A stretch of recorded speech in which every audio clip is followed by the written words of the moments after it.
Gus Yakut, apa benar pihak warga Gus yang mengajukan permohonan tanam rumah Gus? Gimana Gus? Alhamdulillah, saya bisa sungkem ke ibu saya.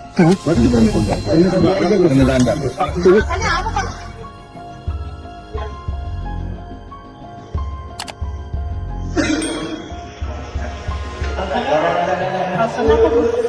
Alhamdulillah saya bisa sungkem ke bunda saya. Ternyata benar jurnalis menemukan dia berleha-leha di rumah, bernyanyi, bermain gitar. Aduh bahagianya, padahal dia ini tersangka kasus korupsi, koruptor besar. Ternyata masih bisa ditangguhkan menjadi tahanan rumah, senang-senang bersama keluarga. Laporkan itu siapa? Ke Dewas itu personal atau segelondongan tim penyidik atau gimana? Pimpinan KPK otomatis karena mengambil dan menyuruh tanpa kolektif kolegial, salah satunya, dan yang lain-lain tadi. Terus kedua, jubir KPK karena menyatakan sehat dan membolehkan keluarga yang lain mengajukan permohonan. Terus Pak Asep Guntur ya termasuk salah satunya yang karena tidak melakukan tes, memerintahkan tes kesehatan saat pengeluaran. Dulu baru tes kesehatan menjelang masuk sini. Assalamualaikum warahmatullahi wabarakatuh. Status penahanan rumah terhadap Yakut Holil Koumas akhirnya dibatalkan oleh Komisi Pemberantasan Korupsi. Ia kembali ditahan di rutan dan menjalani pemeriksaan lanjutan. Namun alih-alih meredakan situasi, keputusan ini justru memicu reaksi luas dari publik. Di media sosial, banyak netizen menyoroti sosok Yakut sebagai mantan Menteri Agama. Jabatan yang seharusnya penuh amanah dan menjadi teladan, kini justru terseret dalam kasus korupsi. Kekecewaan pun mencuat, karena publik berharap posisi tersebut dijaga dengan integritas tinggi. Tak sedikit pula yang menyinggung soal perlakuan istimewa. Pengalihan menjadi tahanan rumah, meskipun akhirnya dibatalkan, dianggap sebagai bentuk keistimewaan yang jarang diberikan kepada tersangka kasus korupsi lainnya. Hal ini semakin memperkuat persepsi adanya ketidakadilan.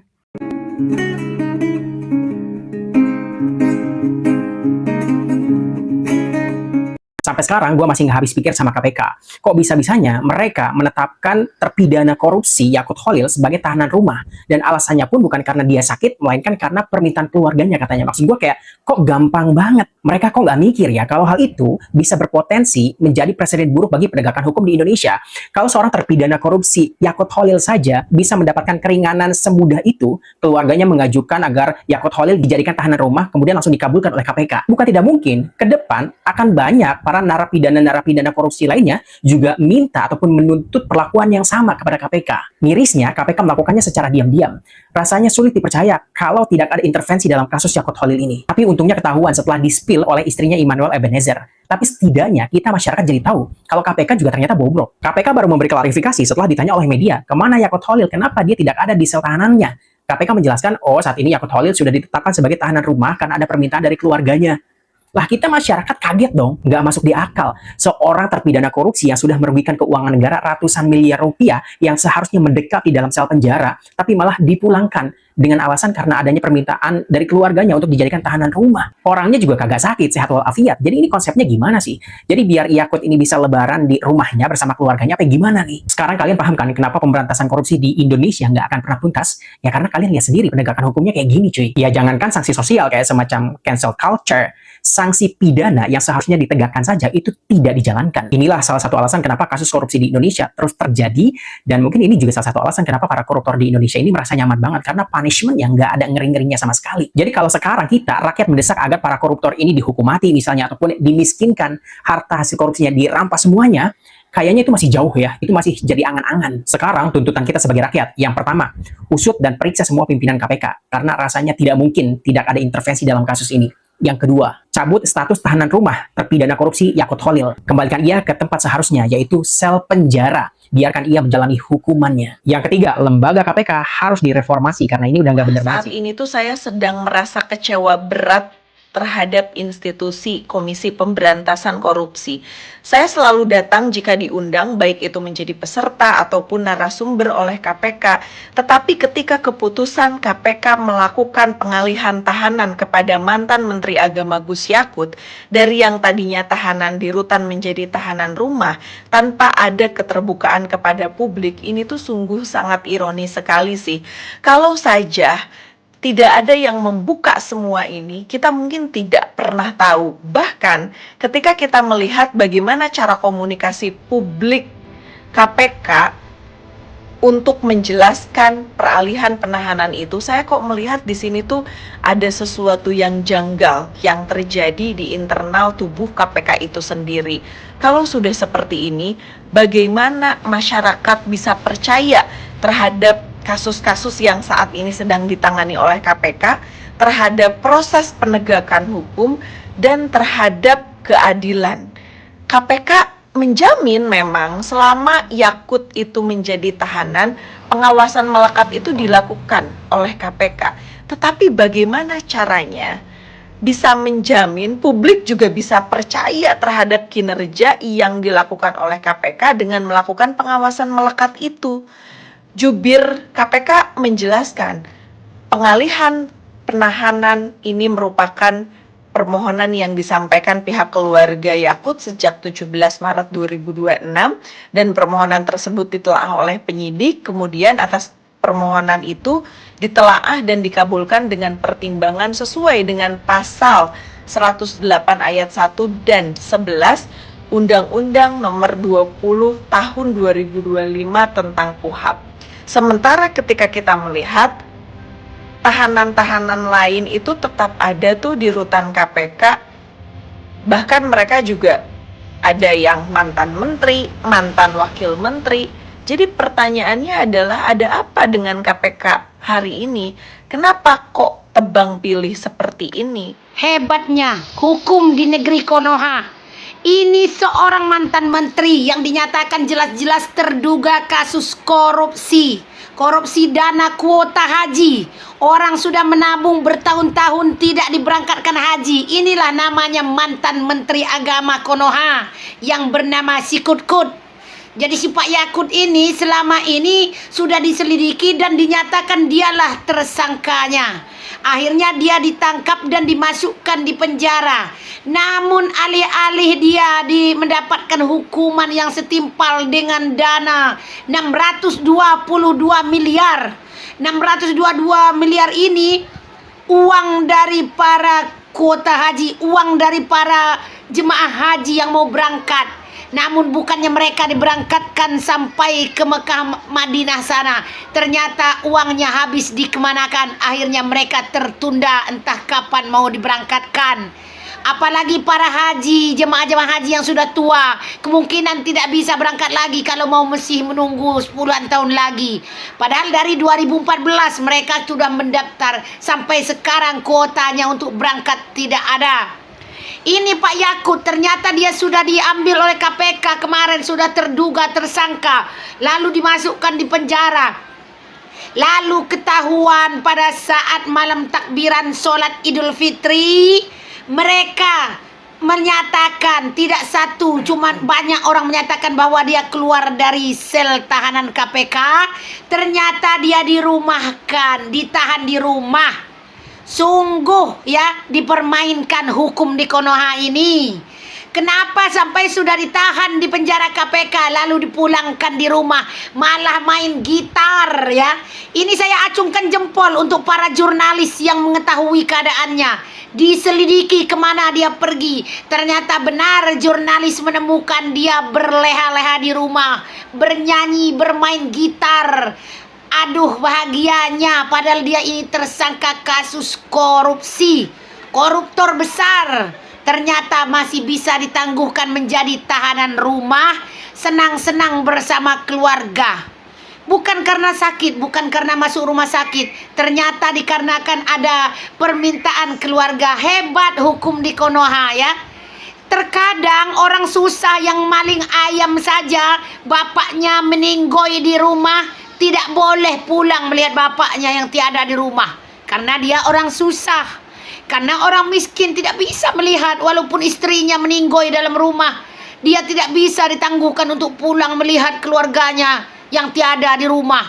Namun ini, si Yakut, mantan menteri ini bisa pulang ke rumah gara-gara permintaan istrinya. Istrinya mengajukan permohonan kepada KPK bahwa pengen suaminya pulang ke rumah. malam takbiran bersama, ternyata dia adhoy di rumah main-main gitar, berhappy-happy ria. Ini jurnalis kita ini hebat ya, mata-mata kita ini lebih hebat ya. Ternyata telah diselidiki, memang benar dia tidak ada di rumah tahanan, tidak ada dalam sel tahanan.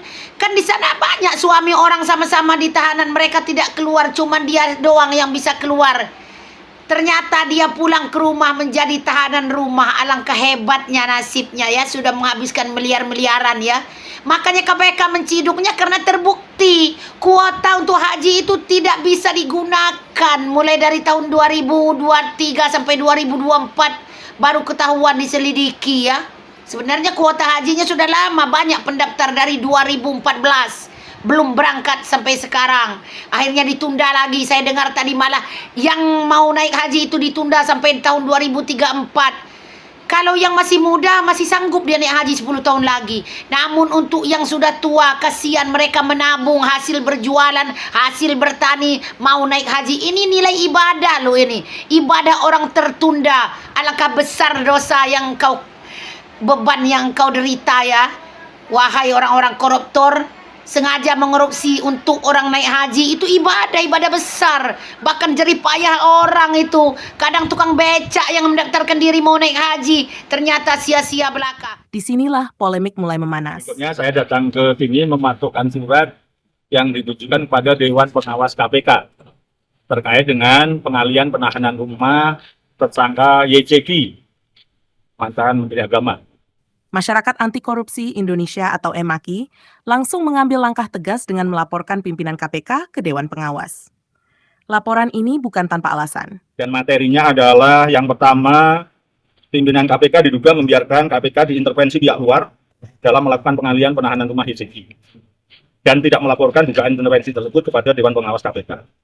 Hal ini mengacu pada jurisprudensi putusan Mahkamah Kehormatan, Mahkamah Konstitusi, di mana Anwar Usman dicopot dari Ketua Mahkamah Konstitusi dengan alasan salah satunya membiarkan dan atau memberikan kesempatan pihak luar melakukan intervensi terhadap proses persidangan perkara nomor 90.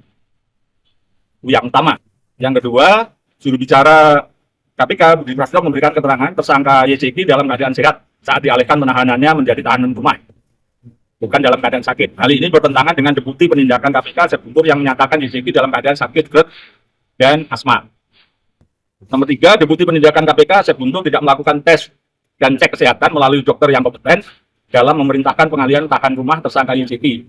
Nyatanya baru belakangan Sep Guntur menyatakan YCG menderita sakit GERD dan asma. Seharusnya YCG dilakukan tes kesehatan sebelum dilakukan pengalian tahanan rumah, karena jika terjadi sesuatu terkait kesehatannya saat tahanan rumah, maka hal ini akan menjadi tanggung jawab KPK.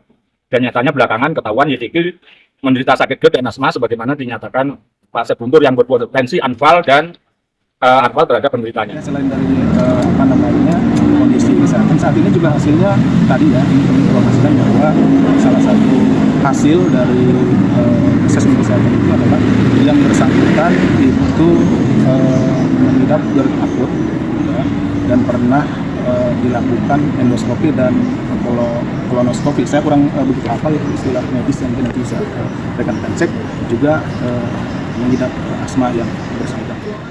Nomor 4, bahwa terdapat dugaan pengalian penahanan rumah tersangka YCG dengan tidak berdasar keputusan pimpinan KPK secara kolegial, sehingga menjadikannya tidak sah dan cacat hukum. Dengan demikian terdapat dugaan pelanggaran SOP dan kode etik atas pengalian penahanan tersangka YCG oleh penyidik KPK. 5, bahwa pimpinan dan penyidik KPK telah melanggar azas keterbukaan dalam bentuk tidak diumumkan pengalian tahanan rumah tersangka YCG, berbeda pada saat dilakukan penahanan terdapat publikasi dan lain sebagainya di lobi KPK, teman-teman yang boleh bertanya.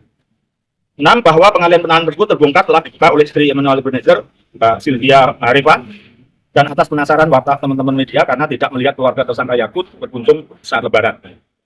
Jubir KPK memberikan jawaban yang membuat pernyataan makin runyam, yaitu pengalian bukan karena sakit dan tahanan lain diperbolehkan mengajukan pengalian penahanan. Sisi lain, KPK juga melakukan proses kebohongan dan sembunyi-sembunyi saat pengeluaran dari tahanan dengan kalimat akan dilakukan pemeriksaan tambahan yang dirasa janggal oleh para tahanan lain karena hanya 2 hari menjelang lebaran. Nomor 7, bahwa kami menilai adanya dugaan perlakuan khusus terhadap tersangka korupsi dan praktek penegakan hukum yang telah dilakukan oleh KPK. Tersangka tidak pidana korupsi pada umumnya menjalani penahanan di rutan KPK. Pengalian menjadi tahanan rumah tanpa alasan objektif yang kuat berpotensi menimbulkan kesan adanya perlakuan istimewa, spesial treatment terhadap tersangka tersebut. Nomor 8, bahwa atas perlakuan tersebut menjadi berpotensi melanggar prinsip profesionalitas dan integritas penegakan hukum sebagai lembaga yang memiliki mandat kuat dalam pemberantasan korupsi. Setiap kebijakan yang diambil oleh pimpinan maupun penyidik KPK harus menjunjung tinggi prinsip profesionalitas, transparansi, serta integritas. 9, terakhir ini, bahwa atas keputusan tersebut dapat menimbulkan krisis kepercayaan publik terhadap KPK. Keputusan pengalihan penahanan yang tidak disertai penjelasan yang komprehensif kepada publik dapat menimbulkan persepsi negatif serta menurunkan tingkat kepercayaan masyarakat terhadap KPK sebagai lembaga pemberantasan korupsi. Untuk itu, 1, melakukan pemeriksaan etik terhadap pihak-pihak yang membutuhkan di lingkungan KPK yang mengambil atau menyetujui keputusan pengalihan penahanan. 2, menilai apakah keputusan tersebut telah sesuai dengan kode etik dan pedoman perilaku urusan KPK serta prinsip-prinsip tata kelola yang baik, dan apakah keputusan yang sudah dikeluarkan sudah memenuhi persamaan di hadapan hukum. 3, ini tuntutan yang paling utama, menyampaikan hasil pemeriksaan terhadap publik secara transparan guna menjaga kepercayaan masyarakat terhadap KPK. Atas dasar itu, Maki melaporkan 5 pimpinan KPK, termasuk Deputi Penindakan dan Juru Bicara, untuk diperiksa secara etik oleh Dewan Pengawas. Pimpinan KPK otomatis karena mengambil dan menyuruh tanpa kolektif kolegial. Salah satunya, dan yang lain-lain tadi. Terus kedua, jubir KPK karena menyatakan sehat dan membolehkan keluarga yang lain mengajukan permohonan. Terus Pak Asep Guntur ya termasuk salah satunya yang karena tidak melakukan memerintahkan tes kesehatan saat pengeluaran. Buru-buru, baru tes kesehatan menjelang masuk sini. Jadi 3, pimpinan KPK secara keseluruhan, misalnya yang tidak tanda tangan, diduga tidak ada yang tanda tangan, itu ikut salah juga membiarkan terjadi. Gitu. Artinya kan saling mengkoreksi. Kedua ya Pak Budi Prasetyo, sebenarnya saya kasihan juga, tapi ya apapun harus saya laporkan gitu. Biar Pak Budi nanti membuka apa yang terjadi kan gitu kan. Pak Asep Guntur ya saya tahu diduga hanya menjalankan benar. Tapi harus dilaporkan supaya membukanya di depan Dewan Pengawas. Kini sorotan publik tertuju pada bagaimana langkah KPK selanjutnya. Apakah lembaga ini mampu menjawab keraguan yang muncul, atau justru polemik ini akan terus bergulir dan memicu pertanyaan baru di tengah masyarakat? Wassalamualaikum warahmatullahi wabarakatuh.